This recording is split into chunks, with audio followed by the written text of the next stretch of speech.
Good evening, class.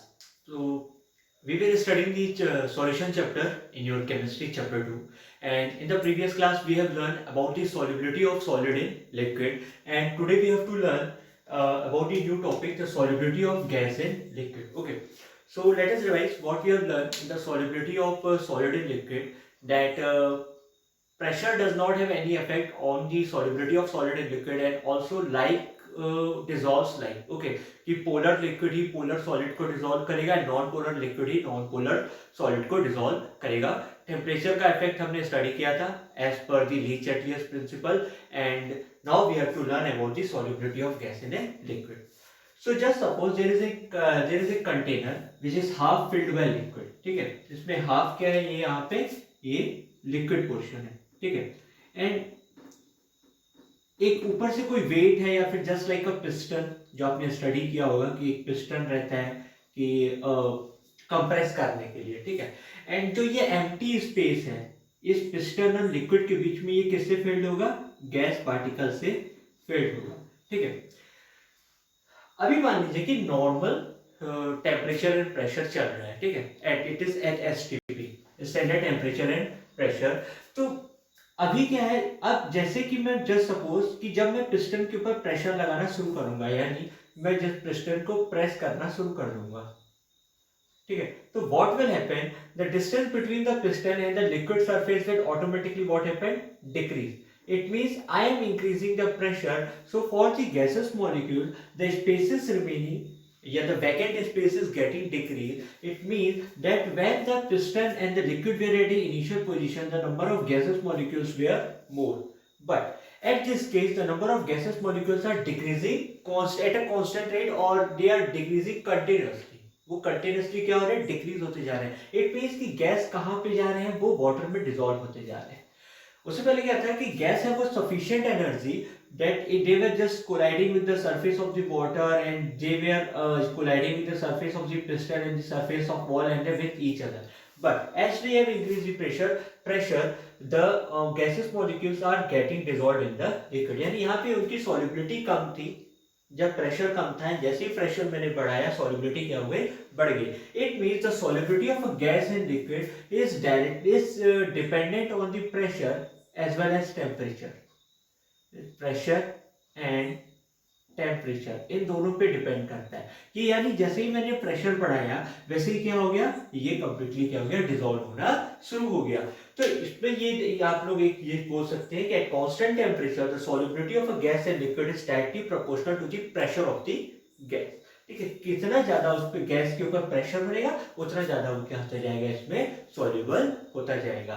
So it is clear from the diagram that at initial state when the piston was not being forced, जब piston को जब compress नहीं किया जा रहा था तो उसमें गैसेस मॉलिक्यूल्स ज्यादा थे, यानी चूंकि सॉल्युबिलिटी कम थी लिक्विड में. लेकिन जैसे ही मैंने प्रेशर बढ़ाया यानी पिस्टन को कंप्रेस करना शुरू कर दिया तो गैसेस मॉलिक्यूल कम हो गया. It means the solubility of a gas in liquid is increasing. So इस बेसिस पे हेनरी नाम के एक साइंटिस्ट ने एक लॉ दिया which is known as Henry's law. The law is the partial pressure of a gas in vapour phase is directly proportional to the mole fraction of the gas in the solution. ठीक है, अब जैसे solution बन रहा है, it is gas and liquid, तो इसमें हमने पढ़ा था कि मोल्स हम कैलकुलेट करते हैं, मोल फ्रैक्शन भी हम कैलकुलेट करते हैं, जो कि हमने लास्ट क्लास में स्टडी किया था, mole fraction. So here it is saying that a partial pressure of a gas, अब ये गैस क्या कर रहा है, प्रेशर बढ़ा रहा है. ये गैस पार्टिकल्स जो इसके सरफेस पे आकर के टकराएंगे वो क्या करेंगे, प्रेशर बढ़ाएंगे. ठीक है, और यहाँ पे प्रेशर कम होता जाएगा. इट मीन कि जैसे जैसे सॉल्युबिलिटी बढ़ती जाएगी वैसे वैसे प्रेशर क्या होता जाएगा, गैस सरफेस के मॉलिक्यूल, गैस सरफेस पे क्या होता है, लिक्विड सरफेस पे क्या होगा, प्रेशर कम होता जाएगा. So the partial pressure of gas in vapour phase is proportional to the mole fraction of gas in solution. It means that the pressure of the gas on the liquid, it means ये simple सा समझिएगा कि जैसे कि ये मेरा एक container है जिसके ऊपर ये लिक्विड है और ऊपर जो भी गैस मॉलिक्यूल्स हैं. ठीक है, ये गैस मॉलिक्यूल्स क्या करेंगे, कंटिन्यूसली इसके ऊपर प्रेशर लगाएंगे सरफेस के ऊपर, तो ये वेपर प्रेशर कहलाता है. ये क्या कहलाता है, वेपर प्रेशर. ठीक है, तो partial pressure of gas in vapour phase, ये वेपर फेज में जो प्रेशर लगता है वेपर प्रेशर, उस डायरेक्टली प्रोपोर्शनल टू, यहाँ जितने ज्यादा गैस मॉलिक्यूल्स होंगे उतना ज्यादा क्या होता जाएगा, प्रेशर उस पर लगेगा. सो P is directly proportional to X. So as per the mathematics rule, if we have to remove the proportionality sign into equal to, then any constant must be multiplied. Okay, so he given P is equal to kHx. It means that vapor pressure of any gas is directly is equal to kH into x, where kH is known as a Henry constant. kH is equal to Henry constant. ठीक है, so here it is clear कि जैसे जैसे pressure बढ़ाएंगे solubility उतनी ज्यादा बढ़ती जाती है। अब टेम्परेचर का क्या रूल है, यदि मैं टेम्परेचर बढ़ा दूं, ठीक है, जैसे कि एक वाटर के जब हम लोग पानी को उबालते हैं, बॉईल करते हैं, as we continuously keep on boiling and boiling, the quantity of the water gets automatically reduced as per the passage of time. Yeah, as duration of time, the quantity of water gets reduced, is converted into vapor. It means that a gaseous molecule solubility is decreasing constantly. It means कि जैसे जैसे आप temperature बढ़ाओगे वैसे वैसे solubility कम होती जाएगी. It means if you increase the temperature, solubility will automatically decrease, and if you lower the temperature, solubility will automatically increase. कि जो प्रेशर के केस में डायरेक्टली प्रोपोर्शनल है एंड टेम्परेचर के केस में सॉल्युबिलिटी क्या है, इनवर्सली प्रोपोर्शनल है। कि गैस पानी को जितना गर्म करोगे गैस उतना उड़ता जाएगा, तो उसमें सॉल्युबिलिटी कम होती जाएगी, thus that as temperature increases solubility decreases. Now what does this factor kH means, हम लोग को वो समझना जरूरी है। तो kH का बेसिक यूज था ये जानने के लिए कि कौन सी गैस कितनी ज्यादा सॉल्युबल होगी किसी भी लिक्विड में उस टेम्परेचर पर या उस प्रेशर पर। ठीक है, जैसे कि किसी गैस की जैसे सिंपल इसमें दिया था कि higher the value of KH at a given pressure, lower is the solubility of gas in the liquid. It means the value of KH is different. जैसे हर गैस के लिए KH की जो वैल्यू रहेगी वो डिफरेंट रहेगी, कभी भी सेम नहीं रहती है। ठीक है, और वो भी हर टेम्परेचर और हर प्रेशर पे डिफरेंशिएट करता रहता है। ठीक है, जैसे कि मान लीजिए आपने 273 केल्विन का टेम्परेचर दे दिया, कंसीडर किया, इसमें हाइड्रोजन का KH निकाला वो अलग आएगा, N2 का KH निकाला वो अलग आएगा, O2 का KH निकाला अलग आएगा, अमोनिया का कैलकुलेट किया वो भी अलग आएगा। It means for every gas the value of KH is different and the value is given in your textbook. You can read from there what are the values of the following gases. Now another point is higher the value of KH for any gas, जितनी ज्यादा KH की value रहेगी उतनी solubility कम होती जाएगी। ठीक है, जैसे कि यदि मान लीजिए कि H2 की जो KH की वैल्यू हाईएस्ट है एंड NH3 की सबसे कम है, तो सबसे ज्यादा सॉल्युबल ये होगा और सबसे लीस्ट सॉल्युबल कौन होगा, ये होगा। So higher the value of KH at a given temperature, lower is the solubility of KH in the liquid. Okay, so this they studied, and there is one graph related with this theorem. The graph is for the showing the partial pressure and the mole fraction. जो Henry ने अपना law बनाया था कि P is directly proportional to X है, तो उसने ये जो उसके बेसिस पे उसने एक्सपेरिमेंट किया था गैसेस के लिए, and he prepared the graph like here he represented the pressure, partial pressure, and here the mole fraction. ठीक है, तो उसने इसको एक लीनियर ग्राफ मिला था उसको, जब उसने यहाँ 0.010 यहाँ पे 0.020 मोल फ्रैक्शन, यहाँ 0.030 रखा था, and here the pressure was like 500 bar, 1000 bar, and he obtained a linear graph like this way. ठीक है, that's why he told कि P is directly proportional to X. Now there are many applications of the Henry's law which we use in our daily life. कि Henry law का ऐसा क्या use आया जो हमारे डेली लाइफ में बहुत वर्क करता है। So there are many example. First example is the soft drinks bottle. First example जो हेनरी लॉ का एप्लीकेशन ऑफ हेनरीज लॉ में, application of Henry's law. So first application is for soft drinks bottle. ठीक है, क्योंकि soft drinks हम लोग देखते हैं कि वो टाइटली पैक्ड होता है। ठीक है, जब हम उसके ओपनर्स के थ्रू उसको ओपन करते हैं तो गैस सडनली रिलीज होती है। ठीक है, तो सॉफ्ट ड्रिंक्स की स्ट्रॉन्गनेस को मेंटेन करने के लिए, ठीक है, कि उसमें गैस जो रहती है काफी हाईली कंप्रेस्ड रहती है, तो जितना ज्यादा मोल फ्रैक्शन उसका रहेगा उतना ज्यादा क्या रहेगा, उसका प्रेशर मेंटेन रहेगा। तो सॉफ्ट ड्रिंक्स का जो पैकिंग का जो लॉजिक है वो हेनरीज लॉ के ऊपर डिपेंडेंट है।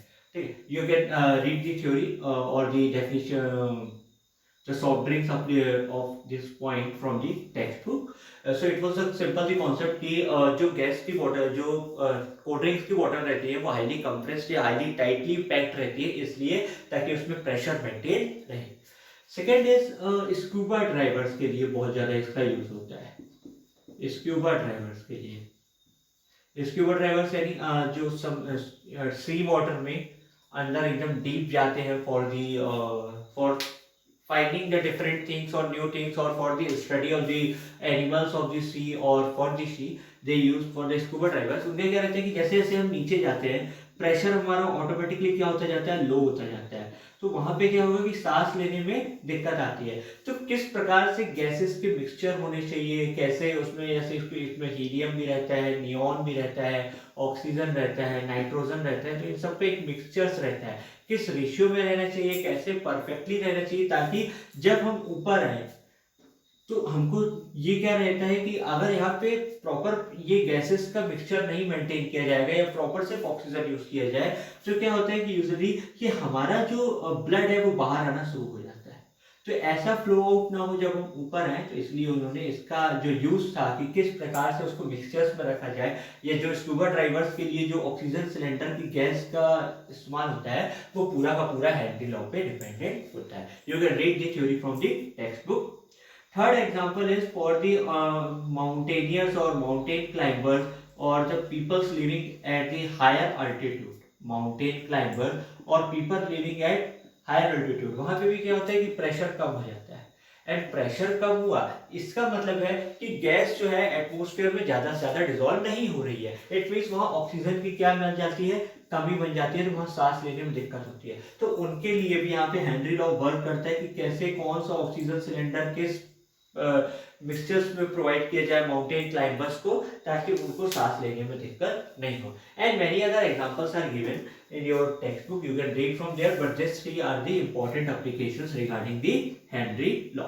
So here our topic about the solubility of gas and liquid is over. Let us firstly revise what we have learned till now. कि solubility of a gas and liquid is directly proportional to the pressure, यानी जितना ज़्यादा आप pressure बनाते जाओगे उतना ज़्यादा आपका गैस क्या होगा, लिक्विड में डिजोल्व होता है, सॉल्युबल होता जाएगा. टेम्परेचर के इनवर्सली प्रोपोर्शनल है. हेनरी ने अपना लॉ दिया था P is equal to KHX. जितनी ज़्यादा KH की वैल्यू रहेगी उतना आपका less soluble the gas and liquid होगा. Now our next topic is vapour pressure of liquid solutions. Vapor pressure of liquid solution. It is very important topic. Vapor pressure of liquid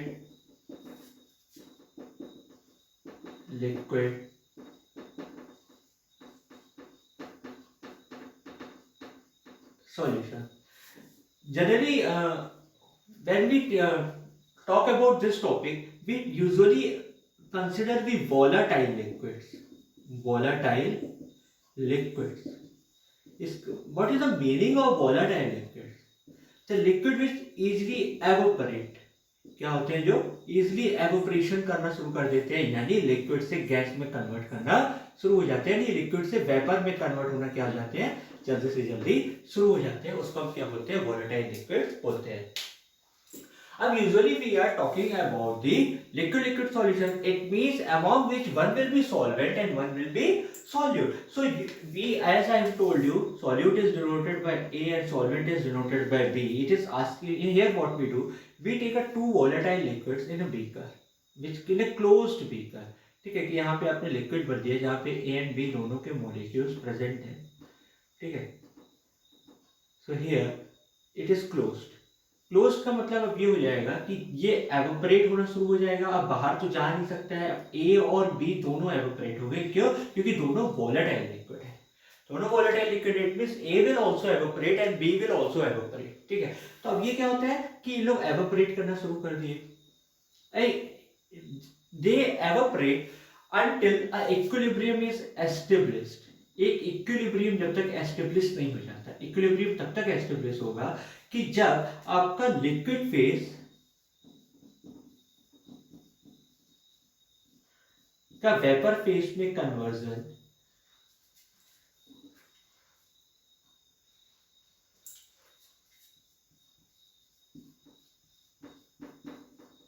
and vapour phase का liquid phase में conversion एक equilibrium establish नहीं कर देता है। कि means जितना liquid आपका, जैसे एक इंटरवल ऐसा हो जाता है कि जितना लिक्विड आपका गैस में वेपर में कन्वर्ट हो रहा है उतना ही वेपर आपका लिक्विड में कन्वर्ट करना शुरू कर देता है। तो उस स्टेट को हम क्या बोलते हैं, इक्विलिब्रियम स्टेट बोलते हैं, कि जहां इनके बीच में एक इक्विलिब्रियम अचीव हो गया है कि जितना लिक्विड वेपर में जाएगा उतना ही वेपर लिक्विड में जाएगा। क्यों?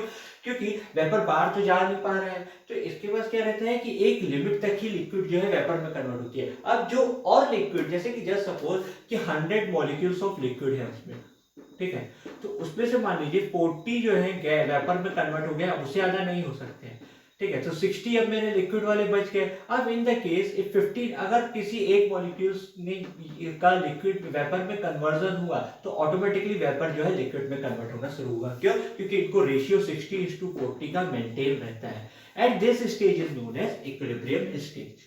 So in the next class we will learn that how the factors affect the solubility and the vapor pressure of liquid and liquid solution, and in which we have to learn a very important point, that is Raoult's law. Okay, in the next class we will learn. So guys, revise the topic which I have taught you today, and don't forget to learn about the Henry's law, and it is being asked in the exam many times. Okay guys, take care.